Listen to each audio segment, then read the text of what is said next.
que estuvo envuelto Jesús. Y esos otros libros certifican la presencia de Jesús en el mundo. O sea, eso se llaman argumentos extrabíblicos, o están fuera de la Biblia, que dicen que Jesús sí existió. Yo estaba escuchando en Discovery hace 3 días atrás, que hace algunos años, pocos años atrás, descubrieron la tumba de Santiago, el hermano de Jesús. La descubrieron, y en la tumba del hermano de Jesús de Santiago, que es el escritor que ustedes ven ahí en la Biblia, Santiago, dice, él mismo dice que él está hablando acerca de su hermano Jesús.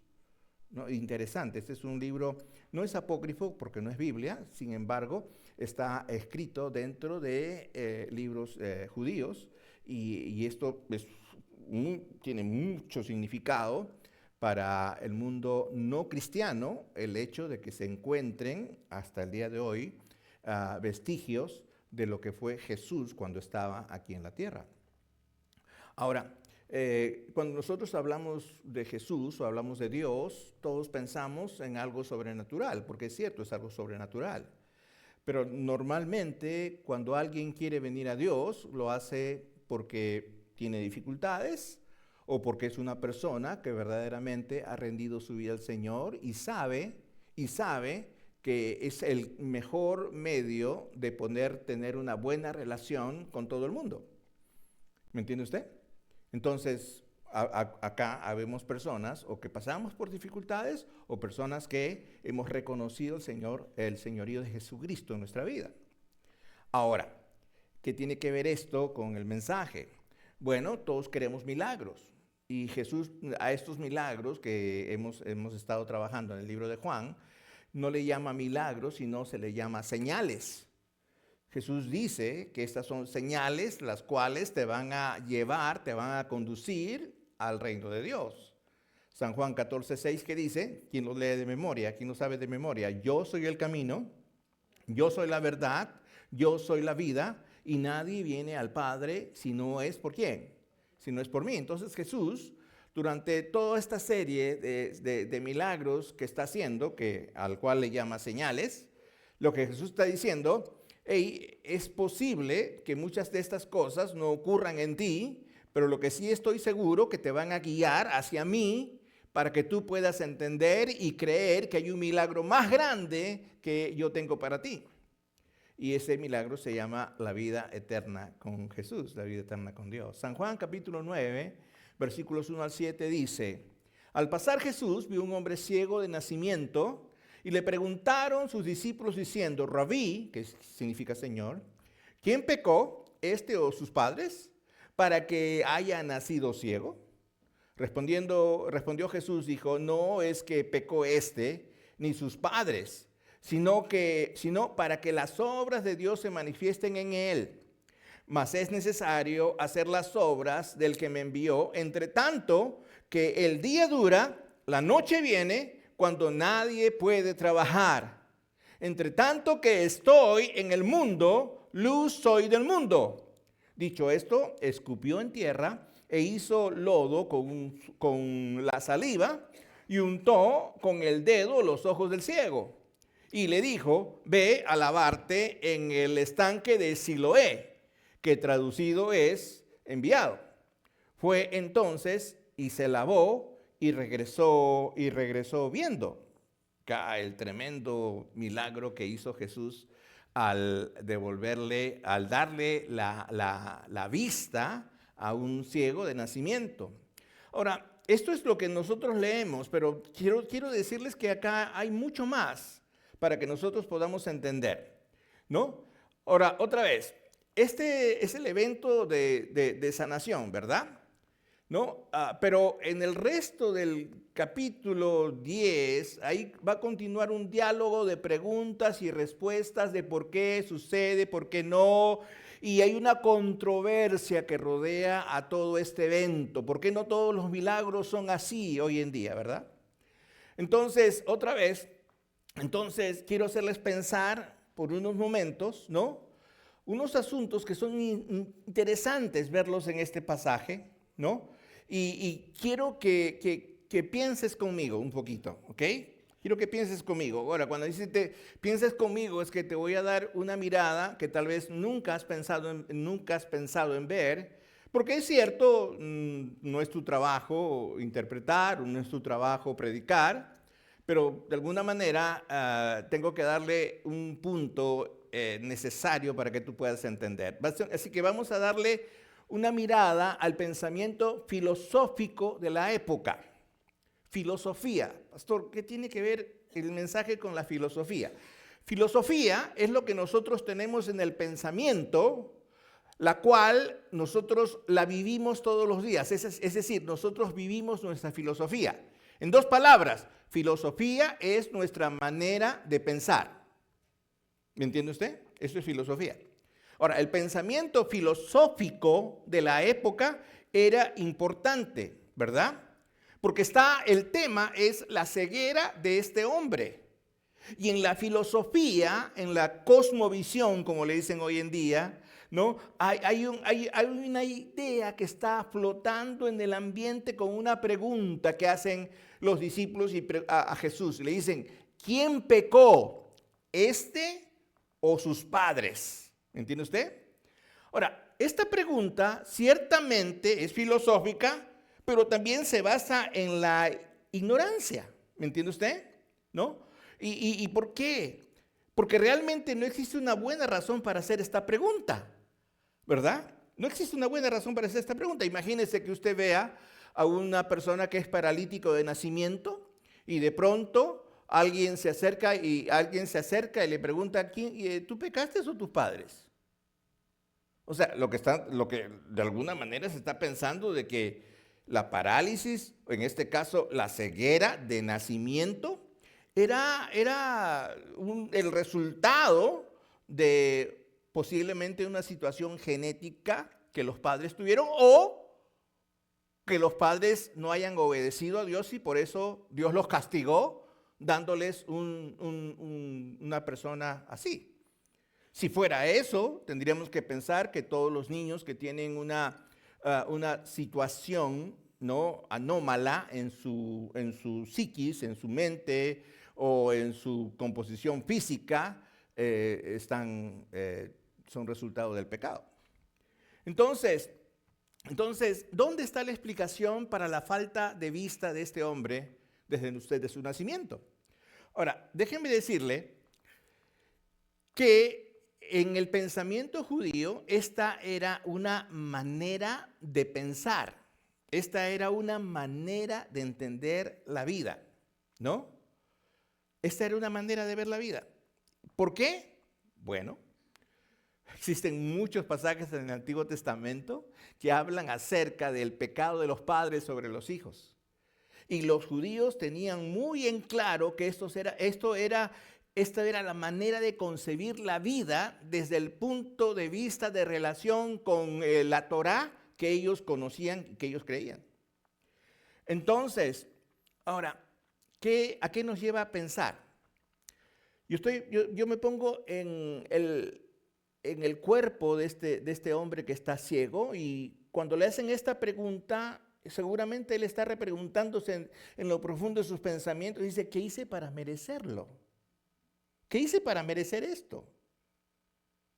¿Qué hice para merecer esto? ¿Qué hice para nacer así? Porque las personas me están increpando y me preguntan claramente, ¿tú has pecado o tus padres? O sea, tu ceguera es producto del pecado tuyo o de tus padres. Entonces, una persona que tiene este atentado, pero otra vez les digo que era algo normal en la época porque esa era su manera filosófica de pensar. Todo el hombre que tiene sarna es pecador. El hombre que tiene lepra es pecador. ¿Me entiende usted? Eran apartados de la gente. La Biblia considera en el libro de Éxodo que estas personas vivían fuera del campamento. No se podían acercar a las personas que estaban dentro del campamento. Entonces se tenía una idea de que una persona con una enfermedad congénita era una persona o que había pecado esta persona o que los padres habían pecado. Entonces esta persona está pensando así, tal vez Dios me está juzgando, por eso me preguntan eso. Alguien alguna vez me dijo esto, pastor, Acuérdese, me lo dijeron. Cuando las cosas van mal, es Dios quien nos hace pagar por lo que hemos hecho. Otra vez, esa es una manera de pensar. En filosofía es una manera de pensar. O sea, esta persona que me dijo literalmente cree que cuando uno está enfermo o cuando uno está pasando por dificultades, Dios te está haciendo pagar. Ese es como un castigo, ¿verdad? Otra cosa, otra pregunta a la que se puede haber hecho esta persona es: ¿hay alguna causa para que mi enfermedad o mi circunstancia o mis males sean el efecto? Una niña que tenía un problema con sus padres que se están divorciando me pregunta: pastor, ¿usted cree que esta sea la voluntad de Dios, que yo me quede sin padres? Yo le digo: la voluntad de Dios nunca va a ser que te quedes sin padres, porque no te quedas sin padres. Pero es que mis padres se están separando. Ahora, otra cosa, que tus padres no van a estar juntos, que es diferente. ¿Entiende usted? Pero pues esta niña tiene padres, solamente que van a funcionar de una manera distinta. Ahora, ¿por qué aparece esto? ¿Por qué esta pregunta filosófica? ¿Y por qué la filosofía de esta época? Se los voy a decir. Porque dentro de nosotros, de toda persona, actúa una ley moral. Es una ley moral universal que nos dice que las cosas malas son para las personas malas. ¿Me entiende usted? Y usted sabe que en parte esto no es cierto, porque hay muchas personas buenas que les pasan cosas malas, ¿o no? Usted sabe eso, ¿verdad? Y hay muchas personas malas que le pasan cosas buenas. ¿Me entiende usted? Así que la pregunta que estas personas le hacen a Jesús es una pregunta muy astuta. ¿Me entiende usted? Porque esta es una situación trágica. El hombre era ciego de nacimiento. Seguramente ellos conocían la historia de este hombre. Seguramente el pueblo hablaba de este hombre, ¿me entiende usted? Entonces ellos están diciendo en un resumen, ¿quién es culpable? ¿Me entiende usted? ¿Quién es culpable? Ahora, esta también es una buena pregunta pastoral, me la han hecho muchas veces, porque nos lleva a una pregunta bíblica. ¿Qué dice la Biblia?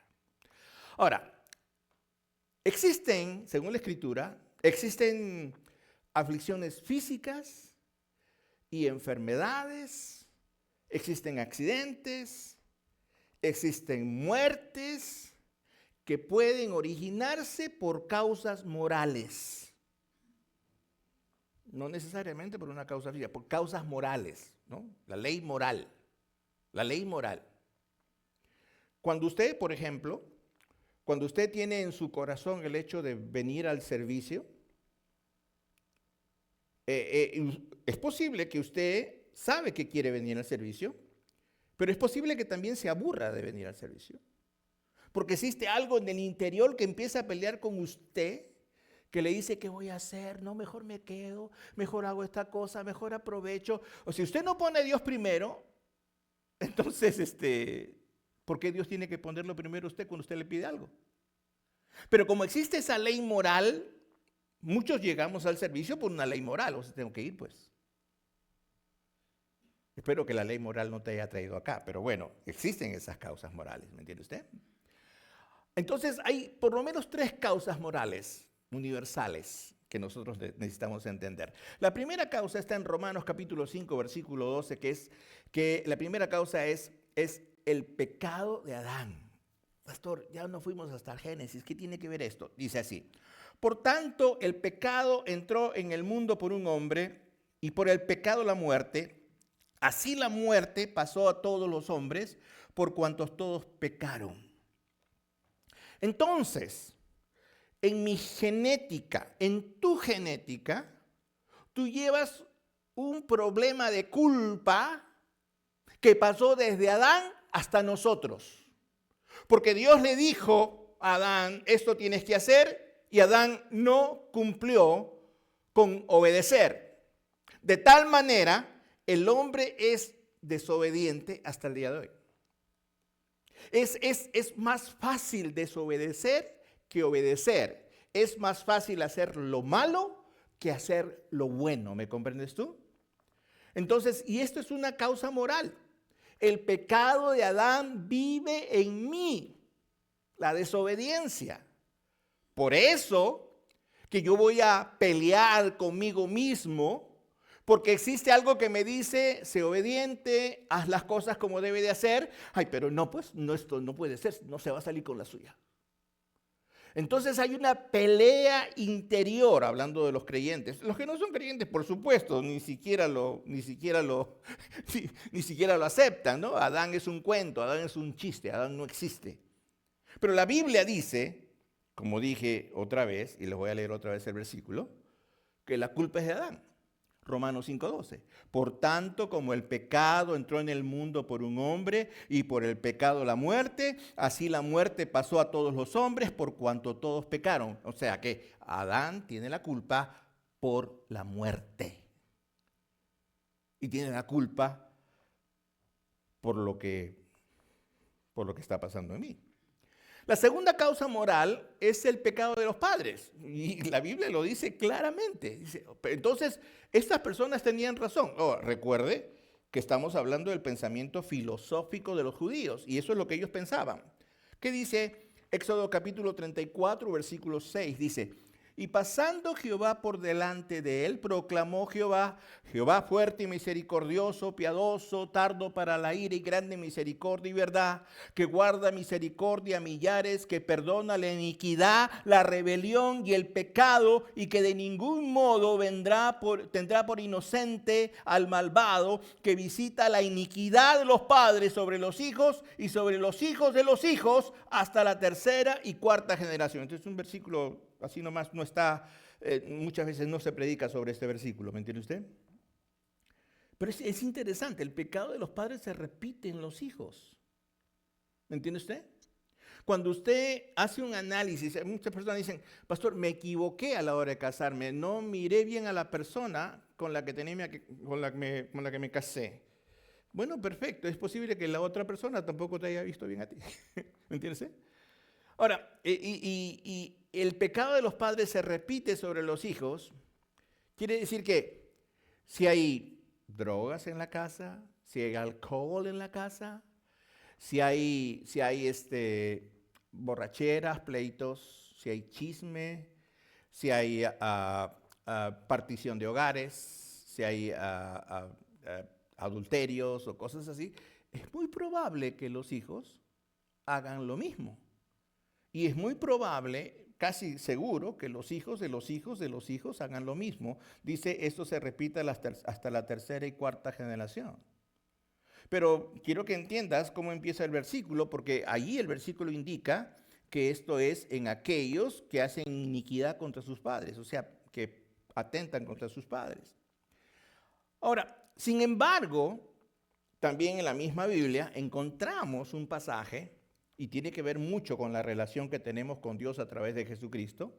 En Jeremías capítulo 31, versículos 29 y 30 dice así, miren, escuchen, en aquellos días no dirán más, los padres comieron las uvas agrias y los dientes de los hijos tienen la dentera, sino que cada cual morirá por su propia maldad. Los dientes de todo hombre que comiere las uvas agrias tendrán la dentera. Me hubiera gustado que mi cuñado que estaba acá predicando diera mucho que hablar. Él es odontólogo, así que sabe mucho de este versículo, ¿me entiende usted?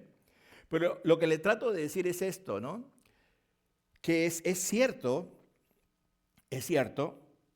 que muchas veces los hijos tienen que renegar por la manera como han sido criados, por la manera como se les ha inducido. Los padres, cuando no saben sus responsabilidades, cuando quieren escapar de sus responsabilidades, cometen cosas que no debieron hacer, pero a veces las van a cometer y el mundo está lleno de eso, entonces los hijos reniegan. En las escuelas los hijos tienen vergüenza de sus padres. Y por eso dice, los hijos comen las uvas agrias. Es decir, los hijos tienen arrasando un sistema de orgullo. Estoy hablando acá de los chicos que viven en este sector, no de todos, por supuesto, pero la mayor parte de jóvenes tiene ese problema. Y arrasa con la idea de la mala instrucción de sus padres. Yo no te voy a escuchar porque tú eres esto, tú eres este otro. O sencillamente, cuando tú estás en casa, hablas con la pared, porque ya en casa ni siquiera hablan contigo. Acá dice de los hijos, ¿verdad? Pero la causa moral, dice, es el pecado de los padres.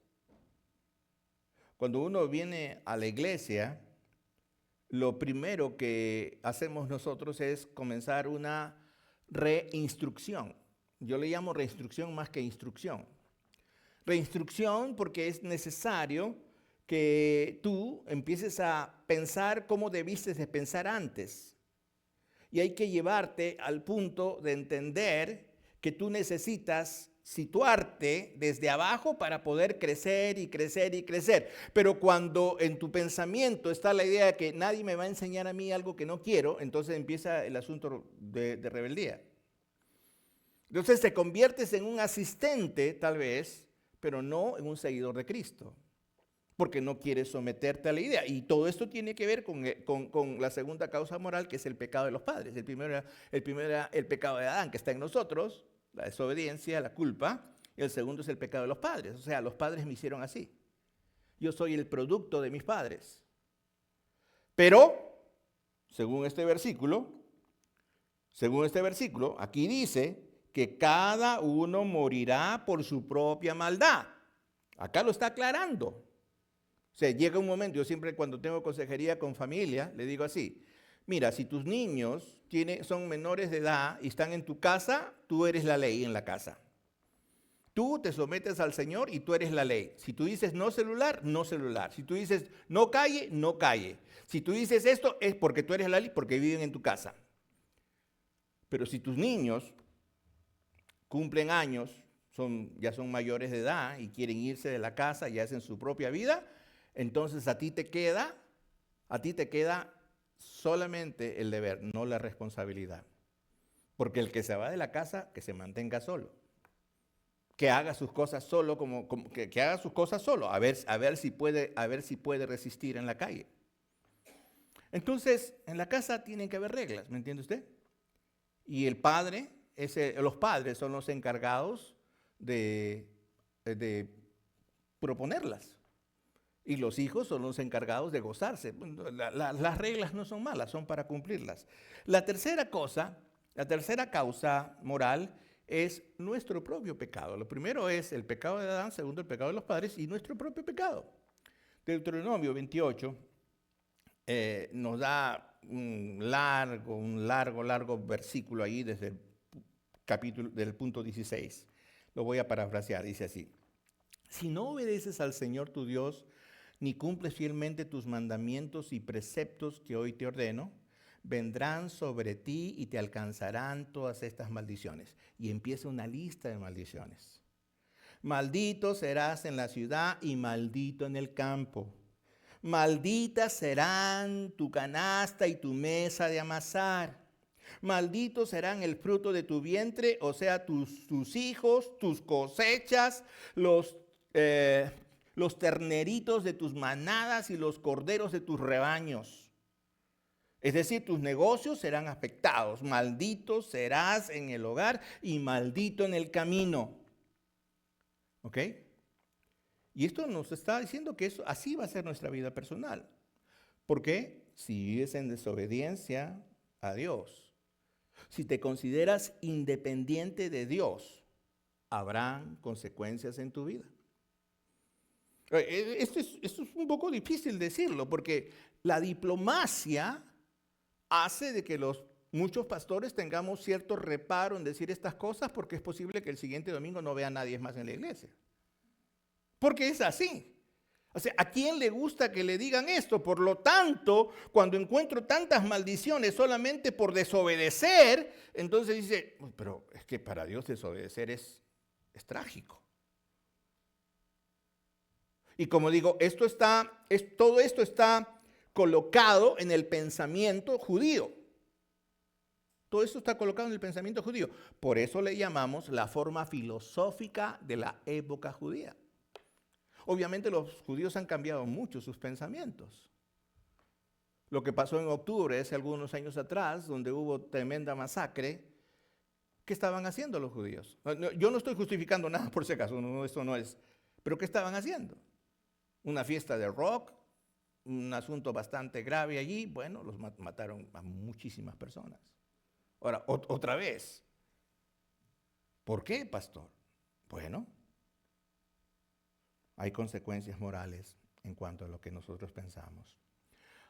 Ahora, también va a haber maldiciones por la palabra mal usada, ¿no? Por la palabra, a veces cuando uno es demasiado tosco, demasiado fuerte, ¿me entiende usted? Y tú vas a ver cómo los fariseos se comportan con los discípulos de Jesús en todos estos pasajes, ¿verdad? Ahora, lo que ellos están diciendo es, oye, tú has nacido en el pecado tuyo, de tus padres, tú estás en esto, por lo tanto, nosotros te vamos a dar algunas lecciones para que puedas enderezarte de estas cosas.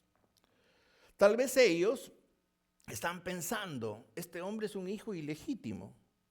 Y déjeme decirte que gran parte del pensamiento en cuanto a Jesús es eso.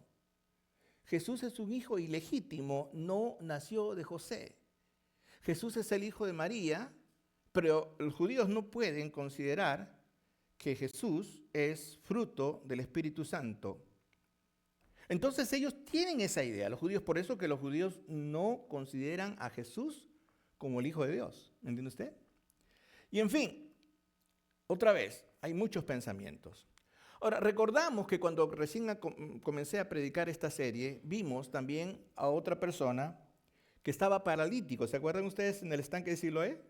Estaba paralítico y él decía que él tenía que esperar a que sus amigos lo muevan y que nunca iba a llegar al estanque siendo el primero, porque la creencia era de que un ángel venía y movía las aguas y el que se metía primero era sanado. Esa era la creencia, la historia. Y el paralítico decía, yo nunca voy a hacer eso. Toda su vida había vivido así. No le interesaba otro tipo de vida porque tenía, pues todo el mundo le ayudaba. Tenía comida, tenía amigos. Él estaba ahí solamente de figura porque ciertamente sabía que no iba a llegar. Y cuando Jesús le dijo, ¿quieres? Y él dijo, ¿qué? Y por eso Jesús lo agarró y lo mandó y le dijo, ok, vete, toma tu lecho y ¿qué? Anda. Y el hombre agarró, tomó su lecho. Ahora, es posible que él está contentísimo por caminar, pero seguramente cuando se fue al templo donde fue dirigido, estaba comenzando a pensar, ¿y ahora qué hago? ¿Ahora cómo me mantengo? Yo no sé trabajar, yo no quiero trabajar, yo mejor estaba paralítico, a mí me traían de todo. ¿Entiende usted? ¿No? Porque está acostumbrado, ¿me entiende usted? Una persona una persona que se le ayuda una vez, se le ayuda otra vez, se le ayuda otra vez. Ok, ¿quién es el tonto? El que ayuda. El que ayuda. ¿Me entiende usted? El que ayuda. Y entonces alguien me pregunta siempre, pastor, ¿y qué solución hay acá? Mira, la Biblia dice en San Juan 5:14, dice así. Después le halló Jesús en el templo. Estamos hablando del paralítico. Y le dijo, mira, has sido sanado. No peques más. Es decir, no vuelvas a hacer lo mismo. Pero lo que viene después es una expresión que muchos de los creyentes no lo queremos tolerar o soportar, porque dice así, para que no te venga alguna cosa peor. Peor. Es por eso que algunas veces uno va a ver personas que tomaron decisiones, etcétera, etcétera, y después lo ve peor. Esa es la razón. ¿Y por qué es la razón? Bueno, cuando Dios hace una cosa, Dios espera un resultado. Cuando tú dices que eres creyente, Dios espera que tú te comportes como un creyente. Cuando Dios dice, cuando tú le dices a Dios, yo he perdonado, Dios espera que tú hayas perdonado. Cuando tú le dices a Dios, yo quiero ser fiel, Dios espera que aunque haya frío, estés siendo fiel. Dios espera eso de ti porque te cree. Porque el día que perdonó tus pecados te limpió y no se acordó más de ellos. Sin embargo, Jesús es listo y dice, para que no te venga cosa peor. Entonces, sí necesitamos confesar, arrepentirnos, ser perdonados, etcétera, etcétera, etcétera. Pero muchas veces las consecuencias van a quedar. ¿Me entiende usted? Entonces, y esto es lo que está pasando con los discípulos aquí. Por eso hacen esa pregunta filosófica. ¿Quién pecó, este o sus padres? ¿Ahora entiendes por qué hacen esa pregunta? Ahora, luego, el punto número 2, aquí hay una investigación teológica del evento. Teología, teos es Dios. Teos, logia es estudio. Teología es estudio de Dios. Estudio de Dios. ¿Cuál es la investigación teológica del evento? Primero que nada, esto sucedió para que la obra de Dios se hiciera evidente en su vida. O sea, Jesús responde. Jesús le dice a los discípulos que esto ha sucedido. Cuando las personas hacen esta pregunta, Jesús responde, dice, esto ha sucedido para que la obra de Dios sea evidente en su vida. O sea, lo que realmente dice Jesús, ninguno pecó. Ni este pecó, ni sus padres pecaron. Estamos hablando no está diciendo que no tiene pecado, por si acaso. Él está contestando a la pregunta filosófica de los judíos, ¿no? La cual ya lo expliqué. Entonces Jesús está respondiéndoles a ellos y dice, no, esa no es la causa de su ceguera. Nació ciego para que un día, cuando Jesús venga, lo sane, y esa es la razón de su ceguera. Ahora, es obvio que alguien me dirá, ay, qué malo, ¿no? O sea, qué malo, ¿no? Qué malo. Mira, Dios había planeado todo esto para que algún día Jesús venga y lo sane. Y que, ay, qué malo. Ay, ¿cómo Dios va a planear algo así? ¿Cómo Dios va a querer algo así? Bueno, se me hace difícil entenderlo, ¿verdad? Porque suena duro, ¿verdad? Es cierto, suena duro, pero Dios está trabajando. Y aunque suene distante el carácter de Dios, que es amor, que es compañerismo, que es todo, tenemos muchas veces que entender que eso es lo que Dios decidió en ese momento y es lo que puede decidir en muchas de nuestras vidas. ¿Por qué tengo esto? Bueno, no es por el pecado tuyo ni el pecado de tus padres. Es porque Dios lo decidió así, porque en ese sentido Dios ha determinado que esto va a ocurrir para que Jesús trabaje en tu vida de alguna manera. ¿Entiende usted?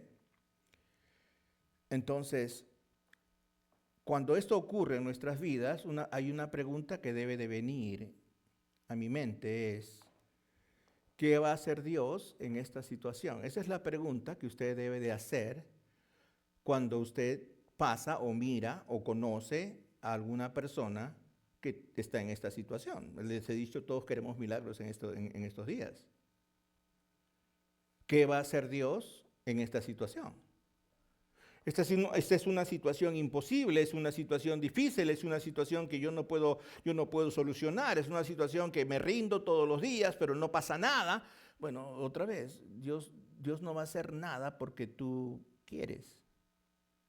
Dios tiene todo planificado y Él lo va a hacer de la manera que quiere, ¿me entiende usted? Entonces, cuando nosotros comenzamos a acusarnos entre sí, nos comenzamos a acusar a nosotros mismos, lo único que acarreamos son frustraciones, lástima y estancamiento. Empiezo a sentir lástima de mí o de la situación, empiezo a frustrarme por todo, mi carácter está fastidiado, y me estanco, es decir, mi vida espiritual no avanza. Porque estoy tratando de entender a Dios, pero ya te he dicho que es una situación que no puedes entender. Al final le dice, me siento víctima. Y por eso muchos de nosotros como creyentes andamos como víctimas. ¿Entiende usted? Ahora, eso no ayuda porque usted no puede cambiar el pasado para nada, ¿me entiende usted? Ahora, cuando tú piensas, bueno, esto pasó, ya pasó, entonces mi pregunta que debe de venir a mi pensamiento es, ¿qué va a hacer Dios en esta situación? ¿Qué va a hacer Dios a través de esta situación? Ahora, eso nos da la habilidad de continuar y de encontrar esperanza. ¿Me entiende usted? Esperanza. Lo que sucede, lo que le sucedió, no es algo que lo buscaron ni tú, ni sus padres, ni el pecado. Ya es, Dios puso esto por algo, por una razón. Entonces, ¿qué va a hacer Dios? Ya no me voy a quejar, ya no voy a enfrentar, ya no me voy a estancar. Solamente voy a decirle, Dios, ¿qué vas a hacer tú a través de esta situación? Entonces, voy a tener esperanza. Hace algunos años, estaba con un grupo de jóvenes en la iglesia, estaba en Perú, y nos invitaron nos invitaron porque era amigo del amigo de un amigo, y éramos muchachos, así que nos invitaron a un velorio, le decimos en Perú. Allí en Perú el cadáver de la persona se trae y se vela durante varias horas hasta el otro día. Lo interesante es que esta era una chiquilla, una jovencita de 17 años. Entonces todo el mundo se lamentaba, todo el mundo decía, tan joven, ¿por qué está comenzando su vida? Lo que está diciendo, por no se mueren los viejos. ¿Me entiende usted? Entonces sí, era una situación bastante difícil. Ahora, alguien me preguntó, ¿y tú qué puedes decir? Yo era el líder de jóvenes en ese momento, ¿no? Entonces le pregunté a la familia, ¿y qué van a hacer ahora? Y me dijo, ¿pero por qué me haces esa pregunta? Le digo, porque la vida continúa. Porque parece duro, pero tienes que entender qué vas a hacer ahora. ¿Qué vas a hacer ahora? La chica dejaba 3 hermanas más. La joven murió por un descuido. Se juntaba con las personas que no debía. Y no falta alguien que decía, ya ves, por juntarte con personas malas. No era el momento para decir eso, ¿me entiende usted? Cuando uno acusa, cuando uno solamente trata de confrontar a la persona y decir, mira, esto, lo único que uno va a encontrar es frustración, cólera, fastidio, ¿me entiende usted? Tenemos que ir a situaciones que nos dan esperanza, ¿me entiende usted? Y de eso habla la Biblia. La Biblia habla de la fe, de la esperanza y del amor. Y esa fe solamente debe estar enfocada en Dios. En estos días hice algunas llamadas a algunas personas cerca para invitarles a la iglesia. Algunos me contestaron, sí, pero voy a la iglesia porque es el Día de la Virgen. No tengo nada contra el catolicismo, tiene su manera de trabajar. Pero, ¿qué le da a usted el Día de la Virgen? ¿Qué le ha propuesto a la Virgen a usted? ¿Cómo le ha motivado a la Virgen a usted? Bueno, es una mala manera de expresar su fe. ¿Me entiende usted? Como muchas personas expresan su fe de mala manera en este tiempo de Navidad. Entonces Jesús, ante esa situación, Jesús dice, yo soy la luz del mundo. Si tú estás pasando por este momento de tinieblas, de perturbación a causa de la dificultad que tienes, déjame decirte que yo soy la luz del mundo. Si tú confías en mí, yo tengo la manera de cómo solucionar, porque todo esto tiene un propósito y posiblemente no es lo que tú quieres, pues lo que Dios quiere, porque esta situación va a ser usado para su gloria. Ahora, el único requisito es que tienes que estar lo suficientemente sumiso en humildad para entender que es para su gloria. Señor, quiero que esta situación cambie. Yo me oro, pido, me rodillo y Señor, ¿por qué no la cambia? Porque realmente no estás pidiendo que la cambie. Estás pidiendo que esta situación cambie para ti, no para Dios. Y ahí está el secreto, ¿me entiende usted? Déjame ir al tercer punto. Es el asunto práctico del milagro. Y acá quiero que me entiendas.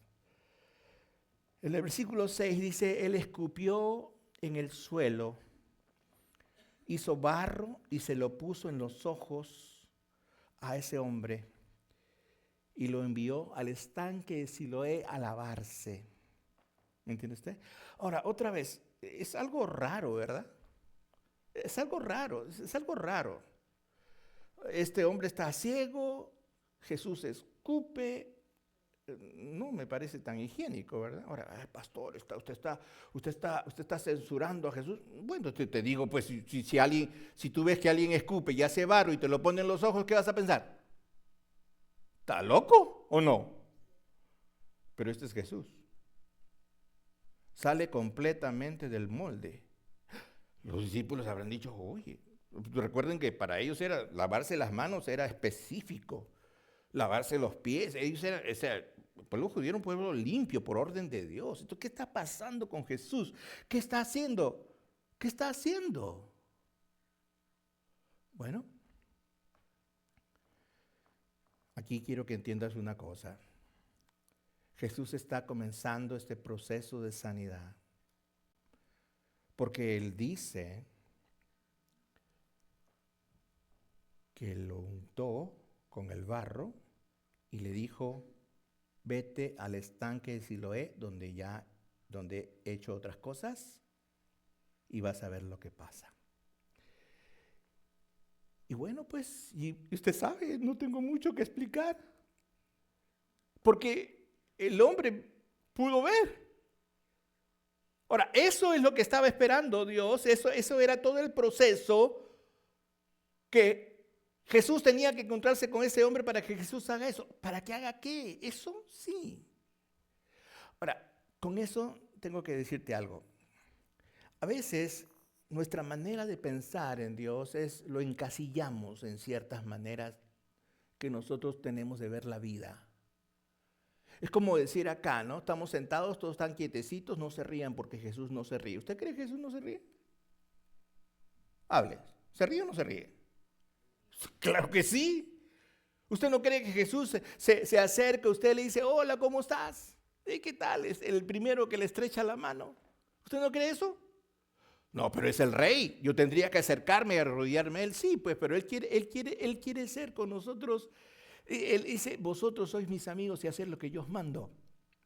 Entonces, a veces nosotros queremos encasillar a Jesús en una manera predecible de trabajar. Es decir, esto es un método y así va a ser porque la Biblia dice punto a punto, punto, punto. Y si no es eso, entonces no es Jesús. Así no funciona Jesús.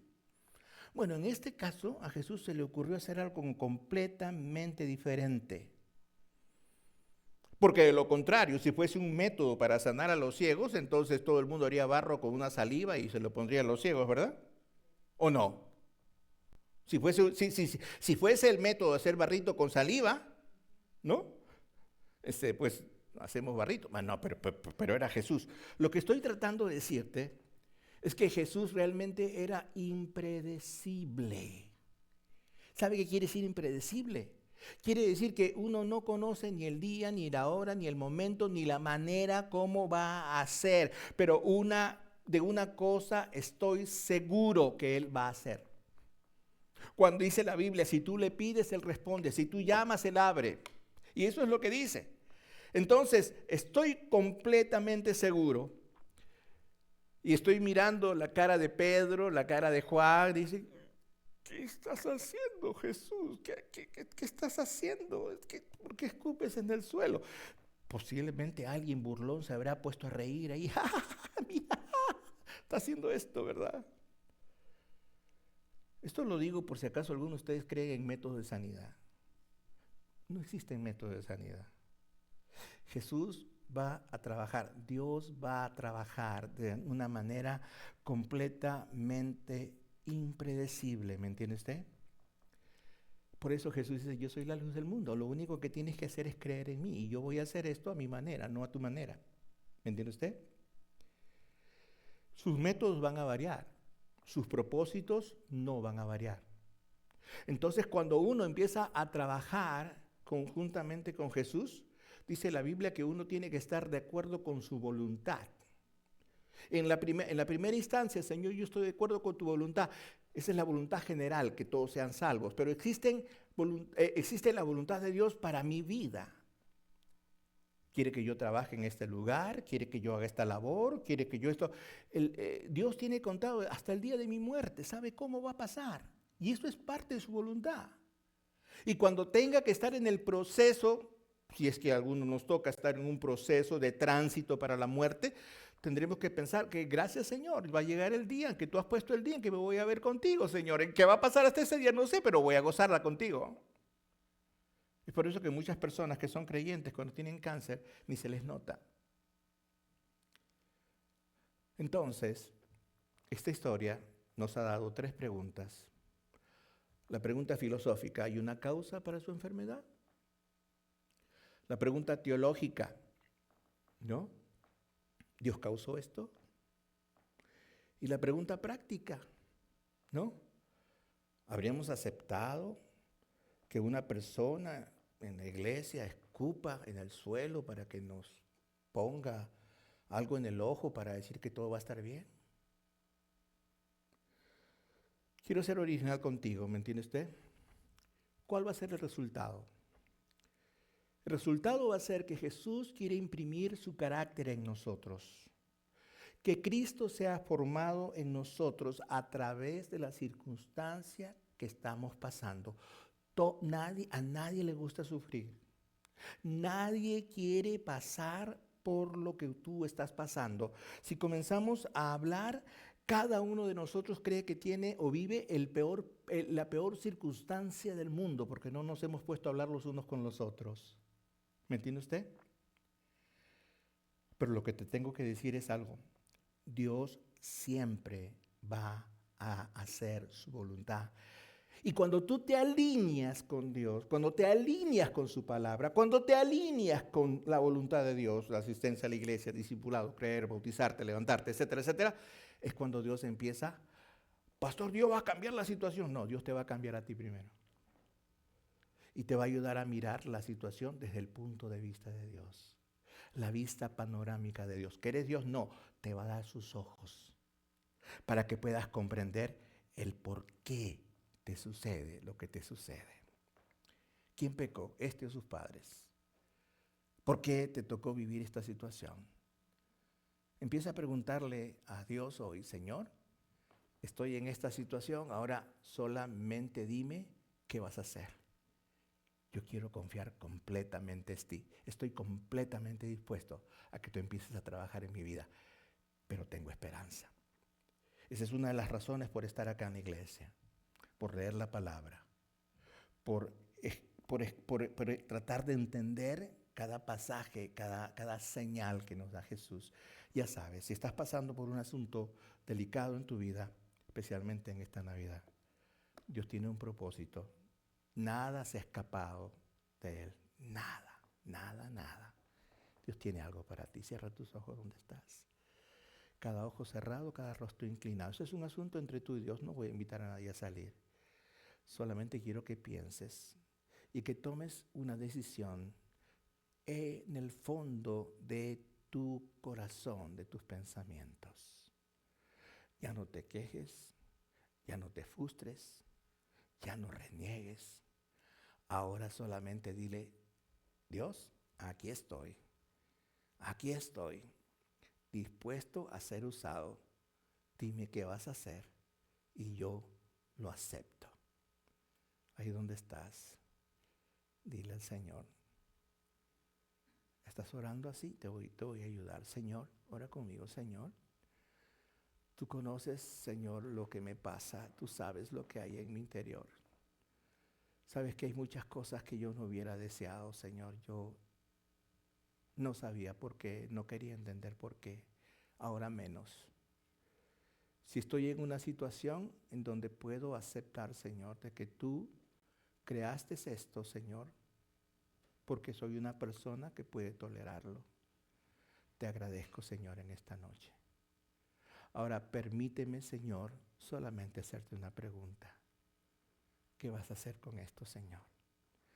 Ayúdame a saberlo para andar de acuerdo contigo, para gozarme contigo, para vivir de acuerdo a ti, Señor.